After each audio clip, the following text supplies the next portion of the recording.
চমৎকাৰ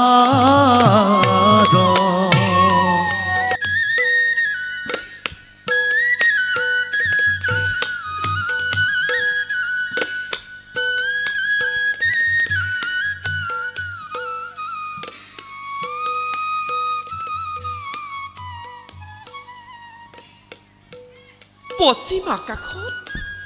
সেগুলি বেলিৰ ৰক্তিম আভা সৰুবোৰত হৌৱা দুটি ৰাজহংসই আপোন পাহৰা হৈ দুয়োতে মগন চাৰিওফালে মৌমাখি ভ্ৰমৰাৰ মধুৰ গুঞ্জন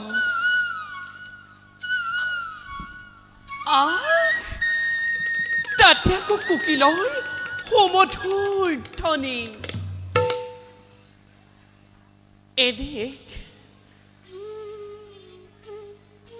এনে নান্দনিক পৰিৱেশতে আজি মোৰ পৰিছে মনত বৃহস্পতিৰ পুত্ৰ কচৰ কথা এনে পৰিৱেশতে মধুৰ বচনে হৰণ কৰি দেৱযানীৰ আলসুৱা হৃদয় অংগে অংগে সানি দি যৌৱনৰ মিঠা পৰশ প্ৰেমৰ অনুৰাগ দিছিল ঢালি প্ৰথম প্ৰেমৰ সেই মিঠা শিহৰণে সংযমৰ শৃংখলিত বান্ধন শিথিল কৰিছিল ব্ৰাহ্মণ কন্যাৰ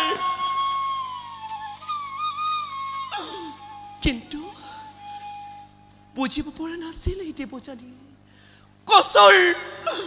কচৰ সেই প্ৰেমৰ মাজত আছিল কপট উদ্দেশ্য বৃত্তিৰ পৰা মহামন্ত্ৰ লাভৰ হেতু খেলিছিল প্ৰেমৰ খেলা সেই দেৱযানীৰ সমে প্ৰেমৰ অভিনয় কৰি ভাঙি থৈ অকণি আলসুৱা হিয়া গুচি গ'ল বৃহস্পতি হোত ধান বান কৰি মোৰ সপোনৰ কাৰে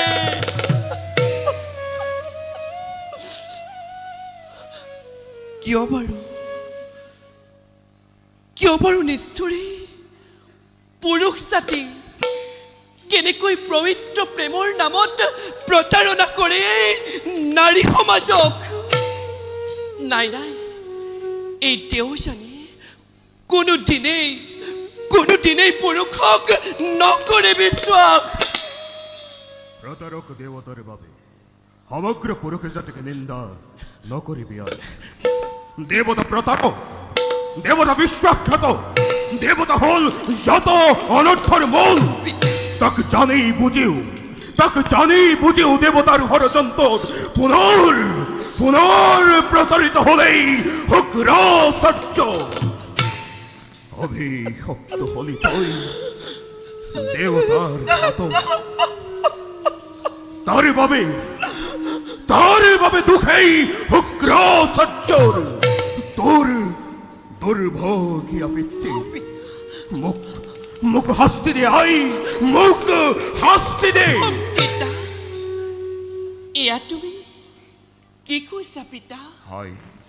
পিতৃগুৰু তুমি মোৰ আৰাধ্য ঈশ্বৰক শাস্তি নিদিয়ে পিতা কৰে তেওঁৰ চৰণ বন্দন দীৰ্ঘজীৱী হয় পিছে পিতা সন্ধ্যা পূজাৰ ফুল তুলিবলৈ আহি আপোন পাহৰা হ'ল তোমাৰ আজলি দুহিতা তাৰ বাবে তুমি মোক ক্ষমা কৰা পিতা তুমি যোৱা সোনকালে যাম মই আচল ভৰাই সুগন্ধি ফুল লৈ নহয় তোক নেদেখি কুটিৰত শংকিত হলো মই এক অজানা কংখা পিতা সেইবাবে পালোহি এই ঠাই সৰুজেও মাঘিলে মেলালি বলাই ৰ'বা পিতা মই তেন্তে সোনকালে কেইপাহমান ফুল ছিঙি লওঁ